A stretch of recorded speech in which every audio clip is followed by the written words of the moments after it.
Florida for the civil trial against Johns Hopkins All Children's Hospital. The Kowalski family is suing the hospital for over $200 million in punitive and compensatory damages.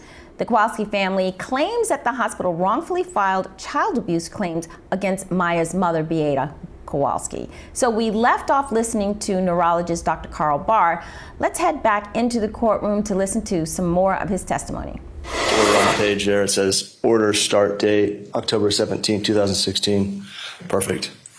This is a Johns Hopkins All Children's Hospital record from the time of Maya's 3.5-month admission. Would you please indicate what this order is for?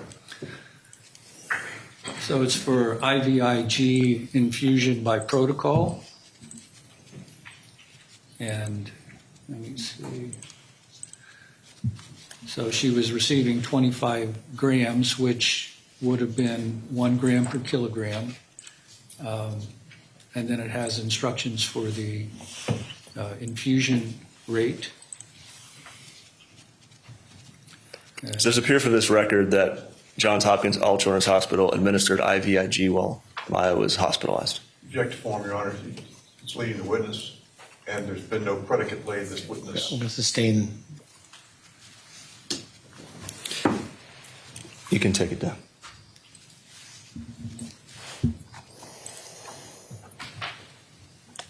What did Beata Kowalski report back to you, if anything, regarding the effectiveness of the IVIG treatment? She had received IVIG and felt that it was beneficial, but it took approximately 2 weeks for them to see the improvement, and then it was wearing off quickly. So she had requested whether we could change the infusion spacing to every 3 weeks instead of every 4 weeks. Was that, what was the nature of that request? 3 weeks versus 4 weeks? Well, she had contacted our office and she spoke to one of my nurse practitioners, and then we discussed it. And, you know, initially I had told the mother, or through my nurse practitioner, that I wanted to see Maya again in the office before I made changes. And we did some, it was difficult for them to come because it was a 2.5-hour drive. And so after some discussion and consideration, we changed the infusion interval to every 3 weeks instead of every 4. And the IVIG treatments, were those covered by insurance? They were. Was there any sort of insurance impediment to switching the frequency of those treatments? Well, so we were able to get the IVIG infusions approved for her hypogammaglobulinemia, so her low immune system problem. So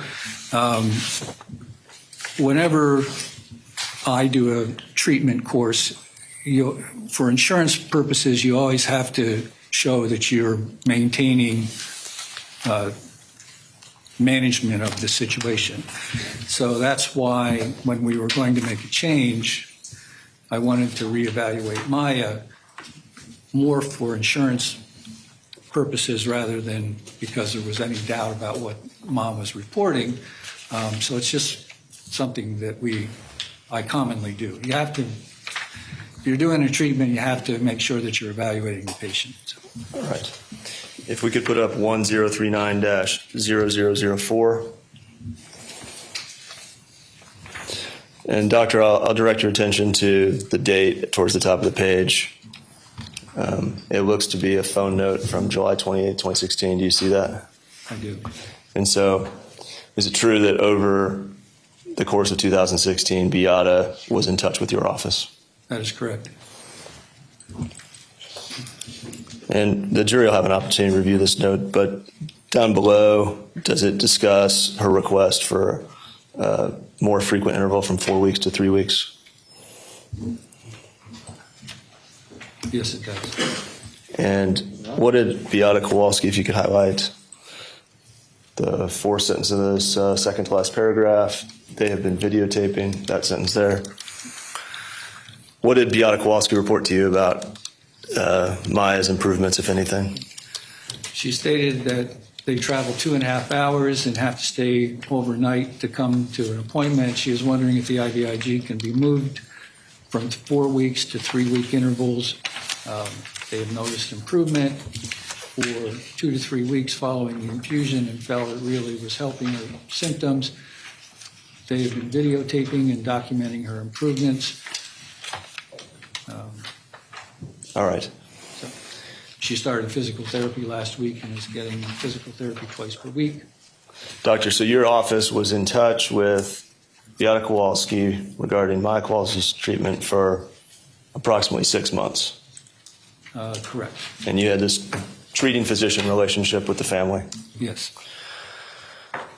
All right. I'd like to now put up Joint Exhibit 1046-0001, which is previously admitted.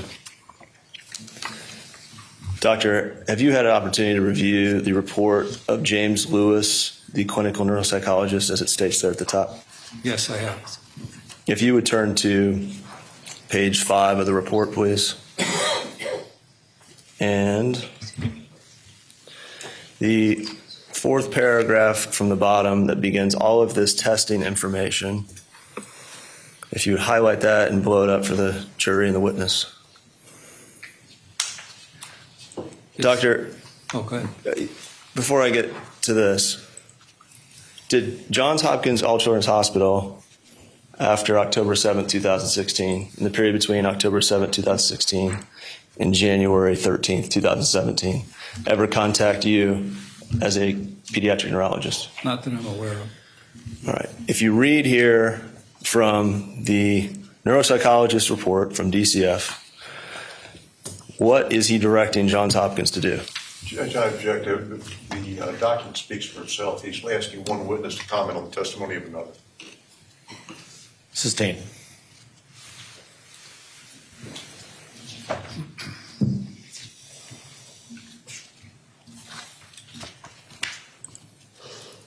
If you'll turn to page 8, please.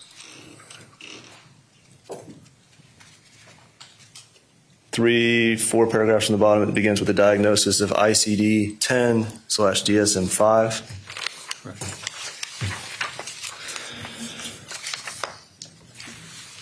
Doctor, were you ever contacted by Johns Hopkins All Children's Hospital regarding Maya Kowalski's diagnosis of complex regional pain syndrome?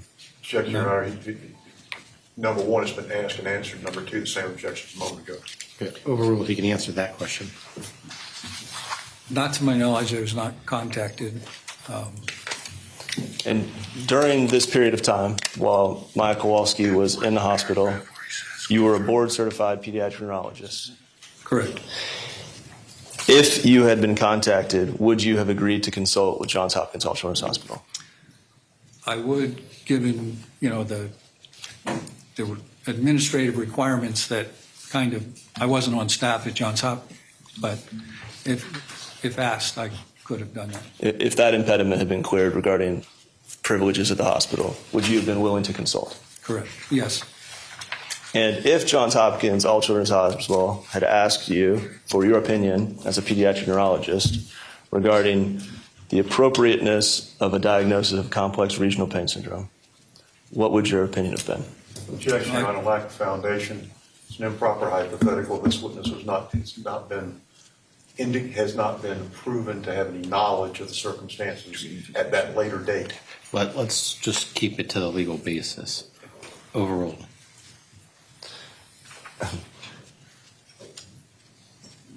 I'll try to re-ask it. I won't do it perfectly, but if Johns Hopkins All Children's Hospital had contacted you as a pediatric neurologist with a treating relationship with Maya Kowalski and asked for your opinion as to whether the diagnosis of complex regional pain syndrome was a accurate diagnosis, more likely than not, what would your answer have been? Yes, it Can is. form, Your Honor, that like a foundation, like a predicate. At what point in time?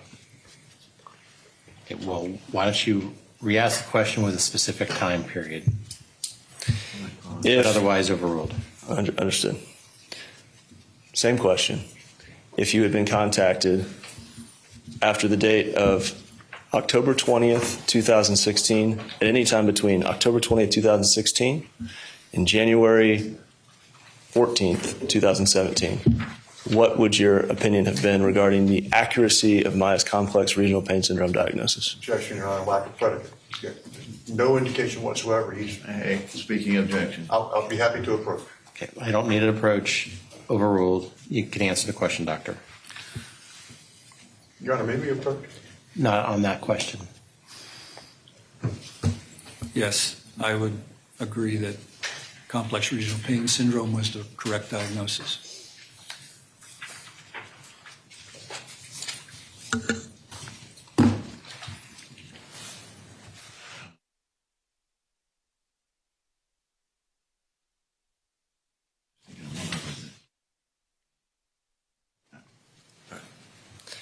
Your witness.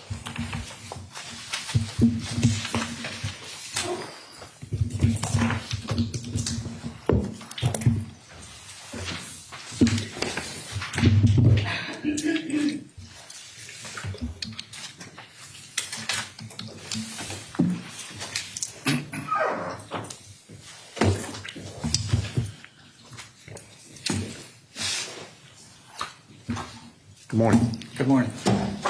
May it please the court.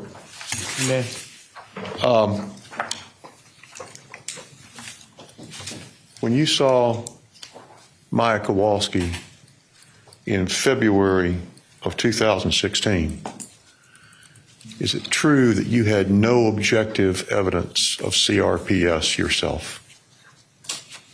Just my examination, but yes, correct. Okay. So you never diagnosed CRPS in this patient, correct? I assumed the diagnosis of CRPS. Okay. You assumed it was correct because that was what you were given by history. That in the history of the limited exam that I was able to do, yes. But you had no objective findings to support that diagnosis yourself, correct? Correct. And you told us before, when you visited with my partner, that there are certain findings of CRPS, correct? There are certain findings associated with CRPS, but Right. they're not diagnostic. They're not pathognomonic for CRPS. What does pathognomonic mean? It means that they're the abnormalities that you see associated with a disorder. But they could be associated with other disorders. Correct. Okay. And so there's nothing that's indicative of CRPS. There are symptoms and signs that may point toward it. Correct. Okay. And when you examined this patient in February of 2016, you could find no evidence consistent with CRPS at that time, correct? Other than the pain. Other than the pain. All right, let's break that down. I still have with me attorneys Krista Ramey and Catherine Lizardo, both trial attorneys, both have worked in medical malpractice. Krista, I'm going to start with you.